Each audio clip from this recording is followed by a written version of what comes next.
Hey, it's David. In this video, we're going to talk about understanding your metabolism.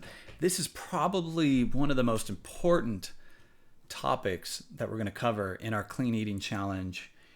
You know, when you understand metabolism and how to get it working for you, your battle with weight loss is already won before you set your foot in a gym or before you do any exercise. And we're going to talk about how to get it working for you, not against you. And I guarantee almost everyone listening, watching this video has the wrong impression of what metabolism is and how it works. You know, if the source you're going to for information on nutrition is not talking about metabolism and your hormones, then you're not getting the full picture. So in this video, we're going to talk about how metabolism works, the 6 foods to avoid to stop sabotaging your metabolism, 3 specific foods to boost your thyroid, and other foods to boost your overall metabolism. The truth is, most people misunderstand and abuse their metabolism. Most people think that it's simply calories in, calories out. If you want to weigh less, eat less. And if you want to lose weight faster, eat less food. This is not the full truth. Because, for example, how come so many people can't lose weight? I was getting my hair cut, and the lady doing my hair, we got to talking about fitness, and I was sitting there, just listening to her go on and on. She's a busy mom of 2, and she says, I can't lose weight. I'm going to the gym. I just can't lose weight. And I said, how many calories are you eating? She said, 800. I said, that's not enough. I said, you're starving yourself. She goes, but I'm not hungry. I said, I know, but you're still starving yourself. She says, but I'm not hungry. I'm not starving myself. I said, your body, your metabolism is shut down. It's not working anymore. Long story short, for so many years, we've abused our metabolisms. Our culture of dieting and stress has abused our metabolism and our hormonal balances to the point where some people cannot lose weight. Okay, it's impossible for them. So what is metabolism? You might think metabolism is how your body burns calories. You just have to rev it up to lose weight. Guess what? That's wrong. Metabolism is actually your hormones. And if you understand metabolism, it'll change your life. Now, you may be thinking, what do hormones have to do with anything? Your metabolism is controlled by dozens of hormones. Hormones tell your body what to do with food, whether to store it as fat or to use it as fuel. Hormones tell your body how to consume the energy stores you have and how to boost or shut down other parts of your body. So what your metabolism is your hormones. What it does is processes food and energy, stores fat, burns fat, and a whole lot more. I'm going to walk you through 6 of the hormones. There's dozens of hormones that control your metabolism, but let's go through 6 of them that you may have heard of and just quickly talk about what they do. And don't worry, I'm not going to get all scientific-y on you here. Just want to give you a little basis here so you understand. Thyroid, your thyroid hormone, T3 and T4, that actually regulates the speed of calorie burning. That's one of the closest hormones to what people think is your metabolism. Leptin is a hormone that burns fat for energy. So when you're not eating enough calories, when you're trying to lose weight, you're dieting, your leptin hormone drops. And if you've been dieting for a long time or you've been eating not enough calories for a long time, your leptin hormone drops to the point where your body won't burn fat for energy. So you've got to reset that leptin hormone by eating more. And that's one of the most common ways that I help people break through plateaus is in having them actually increase the amount of calories they're eating. So their leptin hormone goes back up. Testosterone, great hormone for men and women. It boosts your energy, it boosts your libido, it helps to grow lean muscle. Muscle's fantastic. 1 pound of muscle burns more fat, or it burns 25 times more fat than 1 pound of fat, right? It burns 25 times the amount of calories, I should say. Cortisol is your stress hormone. That works against all of your other hormones. When you're stressed, it makes it harder to lose weight, especially belly fat. So one of the great things to reduce your cortisol level is exercise with weights. Estrogen, too much of it can contribute to belly fat. And insulin is horrible because when you have too much sugar in your blood, Insulin grabs it, stores it as fat.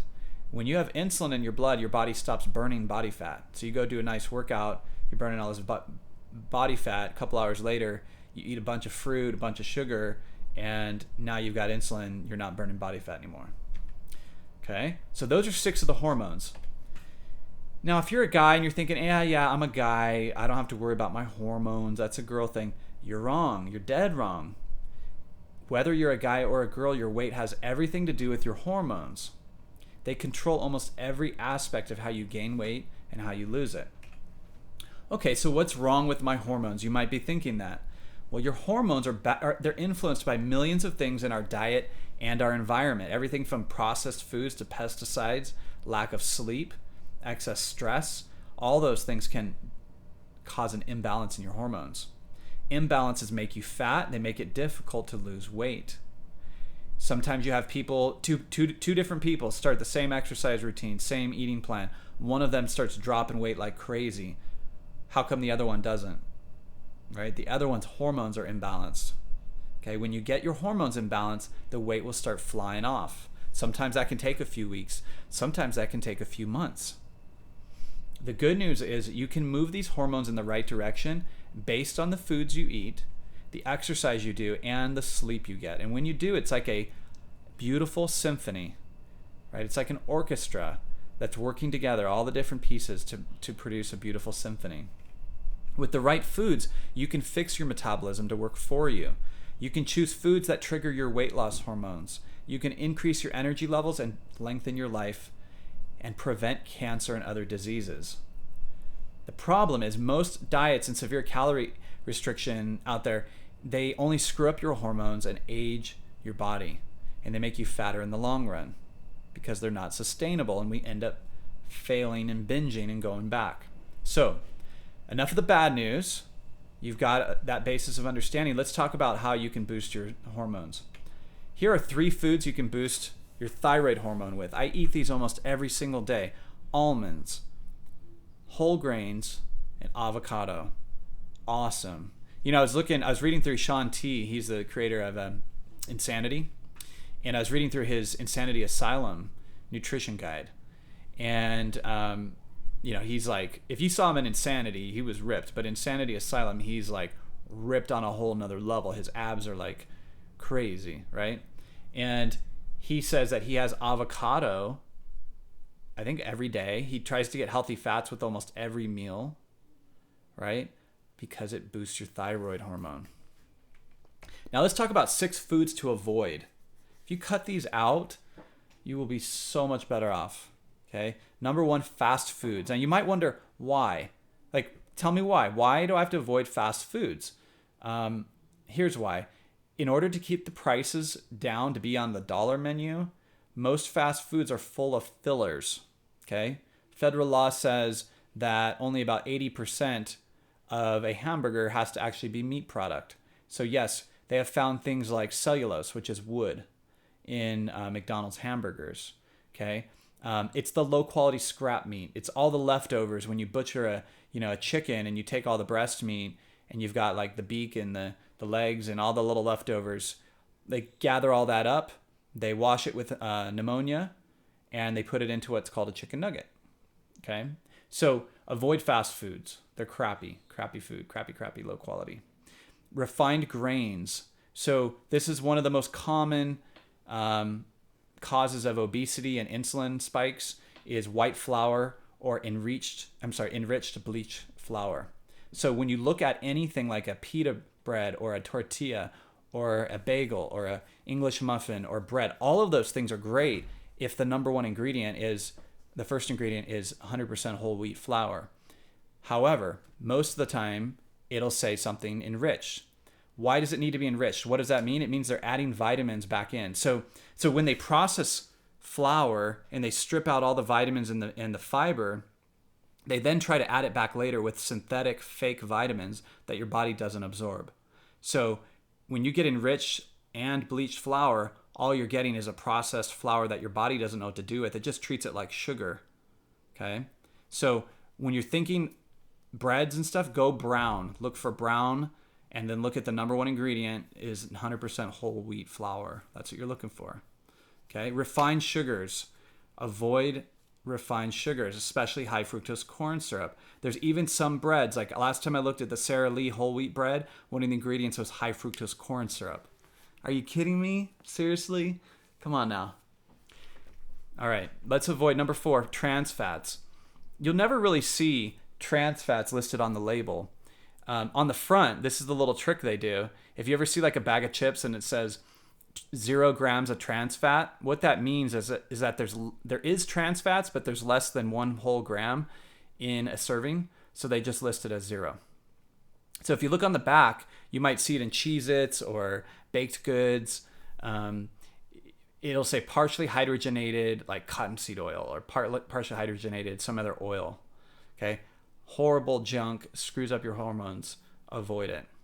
Sodium nitrates and glutamates. Sodium nitrates are most likely found in hot dogs and lunch meat. It's a preservative, screws up your hormones. Avoid that. Glutamates, found in things like Doritos, adds flavor. Okay, addictive flavor to Doritos. Okay, and then the last one is artificial sweeteners, flavors, colors. Yes, avoid soda, including diet soda, energy drinks. All of those disrupt hormones and cause brain and memory issues. Okay, there's so many reasons to avoid soda and energy drinks. Let's dive into it a little bit more.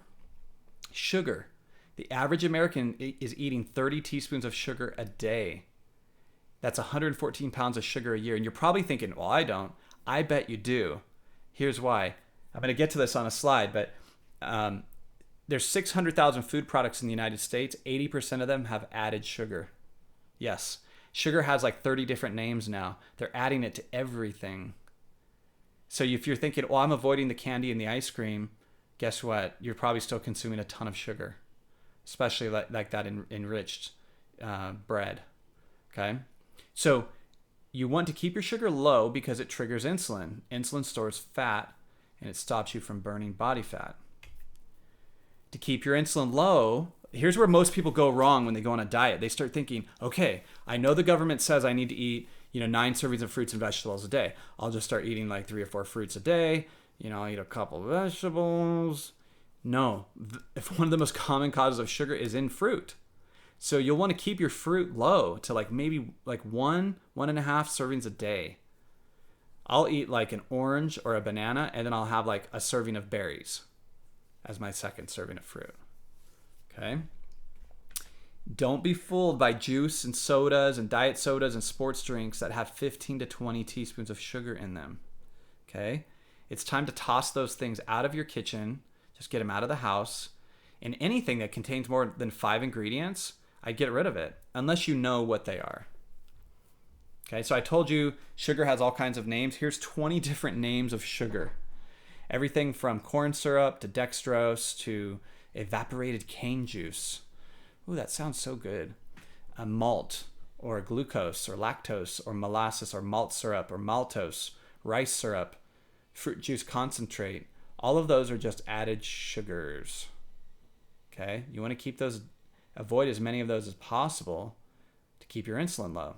I'd much rather you have regular sugar, honey, or even agave syrup and even real like maple syrup than some of these fake sugars. Your body knows what to do with real sugar. It's okay to have real sugar, as long as you keep it low. But like I said earlier, when you learn to eat and live in a way that balances your key hormones, your weight loss battle is won before you even start your workout. And just picture this with me. Picture this. When your hormones are at optimal levels, your metabolism starts cranking, your body maintains a healthy body weight with a lot less effort, your belly flattens, your skin is clear and radiant, your hair and nails are strong, your eyes are bright, your senses are keen like a cat, not dulled. You don't suffer from excessive hunger or cravings, and you get lean and cut. Sounds pretty good, right? Worth playing for? Absolutely. So here's some foods to boost your metabolism. Now, I took a few of these pages right out of my Fit for Life nutrition plan. That is a 112-page nutrition guide that I created for members of my Fit for Life challenge. That's a 60-day challenge. I took some pages out of that. I'm offering them to you for free.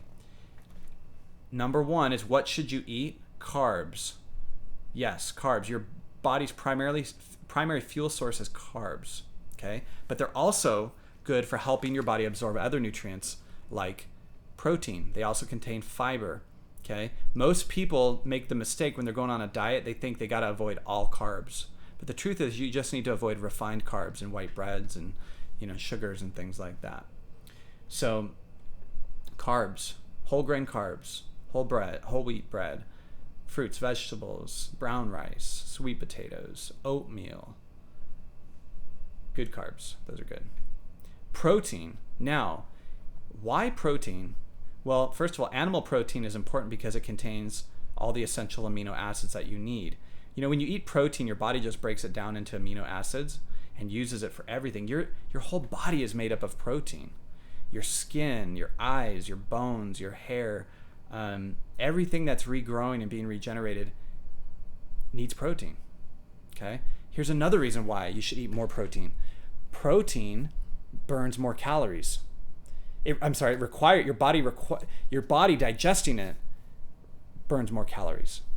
It also supports muscle. Muscle burns 25 times more calories than a pound of fat. Muscle takes up less space than fat. You're gonna get nice and lean, thin. So you want to eat more protein. You're gonna burn more fat just by eating more protein. And then fats. A lot of people think that you should avoid all fats, but fats are a great source of energy, and your body needs them to produce hormones. So a lot of people will cut out fats. The only fat you should really avoid is like saturated fat. And there's even conflicting research on that, if you should avoid that or not. But you want to get fish and fish oils, avocados, olive oil, coconut oil, flaxseed, a lot of really good stuff there. Fats are great for your body. I recommend you eat like 20 to 25, even 30% of your calories from fats. Okay. Now, in my Fit for Life nutrition guide, I have 10 different what I call metabolism power nutrients. These are 10 power food groups. I went ahead and grabbed 4 of them for you guys here. I'm going to start you off with 4. These are the types of foods. 4 are the best foods you can eat to boost your metabolism. 1 is legumes, also known as beans. Awesome choice. Red beans, even black beans, low sodium, are awesome. Okay, great source of soluble fiber, help control your blood sugar. The allium family, which is garlic, onions. Okay, I'm not a big fan of garlic, but you know what? I'll add onions to my turkey burger and other things, salad. Great for helping with antioxidants, getting free radicals out of your body. Garlic and these other foods help to reduce cholesterol.